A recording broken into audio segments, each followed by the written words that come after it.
Selamat pagi semua. Okay, Wenshai, Shantini dan juga Jian. So, hari ini cikgu akan ajar kamu tentang pembentukan. Ni untuk 1 minggu ya video ni. Cikgu buat untuk 1 minggu terus. Okay, pembentukan benua dan lautan. Okay. Okay, sebelum ni kita dah belajar tentang sejarah bumi semasa zaman ais air batu kan. Okay.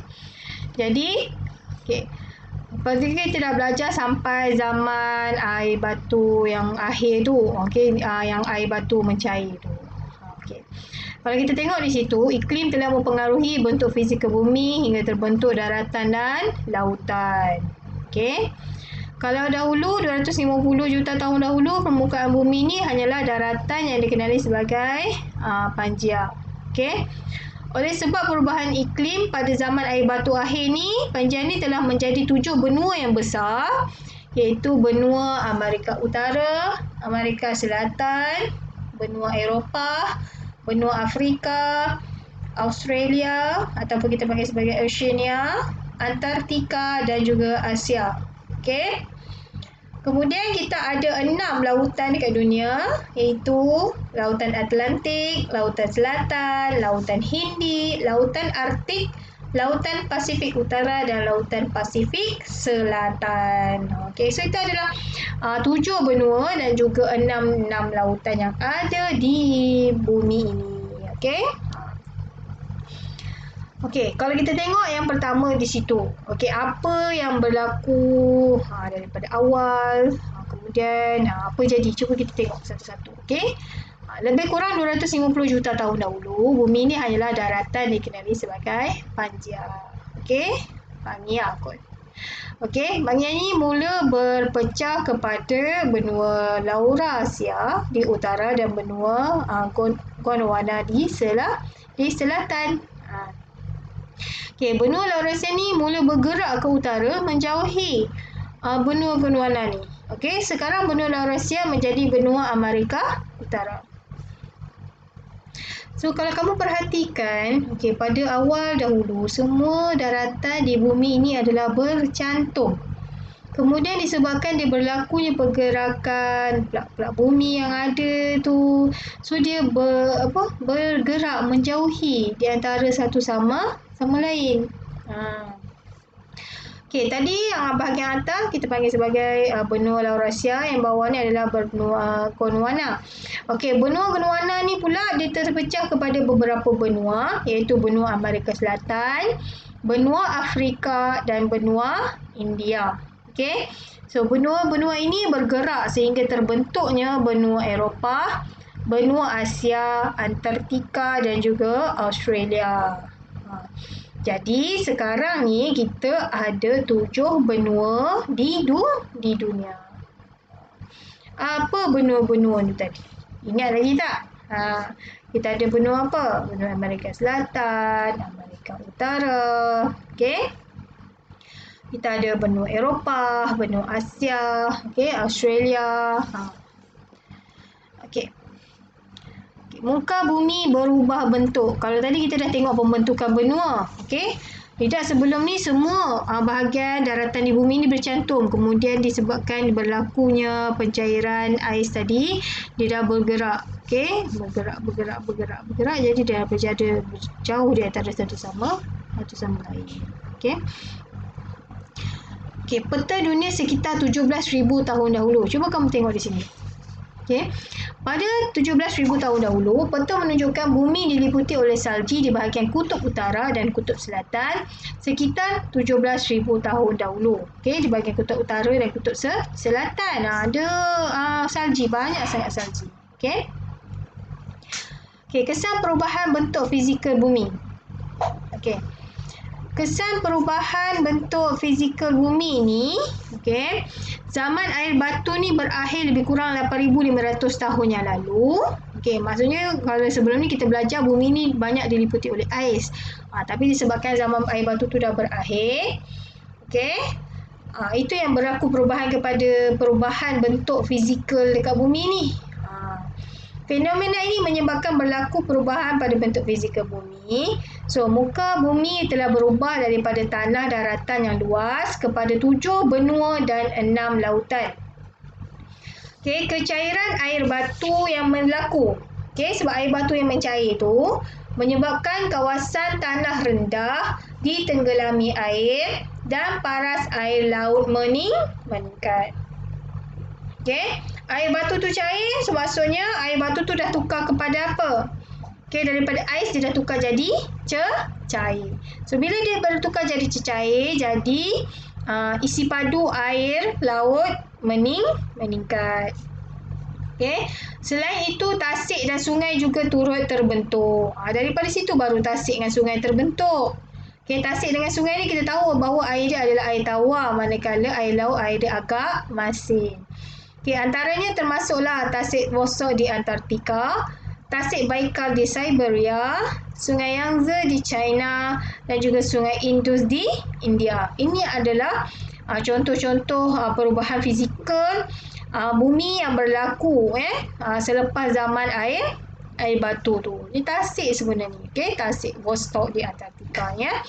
Baikal, tasik sungai Indus dan juga sungai Yangtze. Okey, di China. Okay. Ini adalah kesan perubahan bentuk fizikal bumi. Okey. Okey, sebelum ni tadi cikgu dah tunjukkan dekat kamu, ini adalah peta sekitar 17,000 tahun dahulu, tapi selepas 8,500 dia dah berubah. So macam mana berubah tu? Okey, kita tengok. Okey, dia dah berubah kepada 6 lautan. Cuba tengok di situ. Kita ada lautan Pasifik Selatan, lautan Pasifik Utara. Macam mana cara kita nak ingat adalah lautan Pasifik Utara ni dekat dengan Australia. Okey, Malaysia dekat sini. Okey, kamu perhatikan di sini adalah Malaysia. So dekat dengan Malaysia ni, okey, Malaysia di sini. So yang dekat dengan Malaysia adalah lautan Pasifik Utara. Okey. Lautan yang besar ini kita namakan sebagai lautan Hindi. Okey. Ini adalah lautan Hindi. Manakala yang di sini adalah lautan Pasifik Selatan. Ini adalah lautan Selatan. Ini adalah lautan Arktik. Okey, lautan Arktik, dan di antara di sini Amerika Utara, Amerika Selatan, Afrika ni kita panggil sebagai lautan Atlantik. Okey, kita ada 6 lautan dan 7 benua. Okey, di mana benua yang kita nak tadi tu? Okey, kita tengok 1, 2, 3, 4, 5, 6, 7. Okey, mana benua yang pertama? Benua yang pertama adalah Amerika Utara. Ini benua. Benua ni adalah tanah daratan yang sangat-sangat besar. Di dalam tu ada beberapa negara yang ada. Bukan ada satu negara sahaja. Okey, Amerika Utara, kemudian Amerika Selatan. Okey, kemudian kita ada benua Afrika. Okey, kita ada benua Eropah. Okey, kita ada benua Asia. Cuba tengok di situ, Malaysia termasuk dalam benua Asia. Dan kita ada Australia, ataupun kita panggil sebagai Oceania. Okey, Oceania. Okey, kemudian kita ada benua yang besar yang sangat sejuk di situ sebab dia diliputi oleh ais, iaitu benua Antartika. Okey, benua Antartika.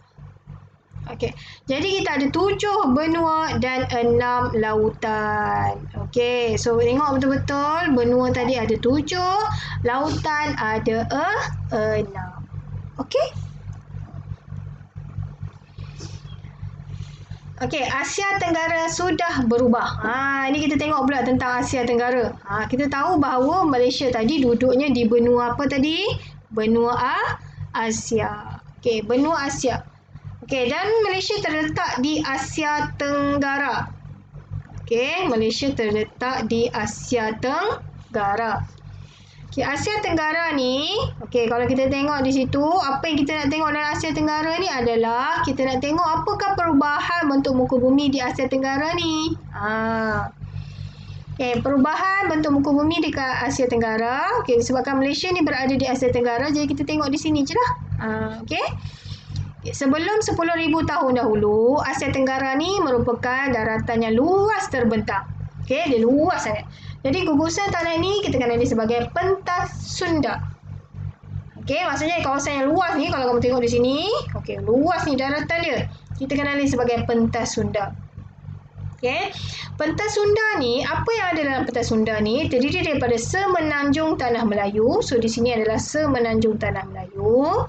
Kita ada Sumatera, kita ada Pulau Jawa, Bali, Madura dan juga Borneo.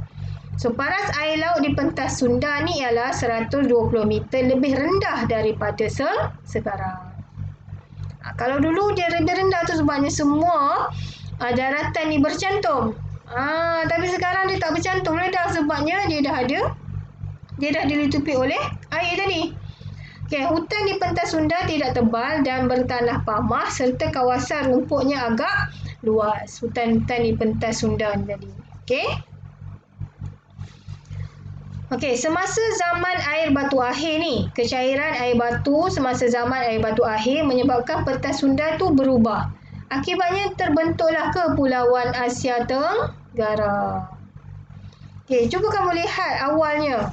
Semua ni bercantum ni. Kalau kita masih lagi berada dalam zaman yang sama macam ni, kalau kamu tengok, okey, kita boleh pergi ke negara Sumatera, kita boleh pergi ke Pulau Jawa menggunakan jalan darat sahaja. Dah tak payah guna jalan air dah.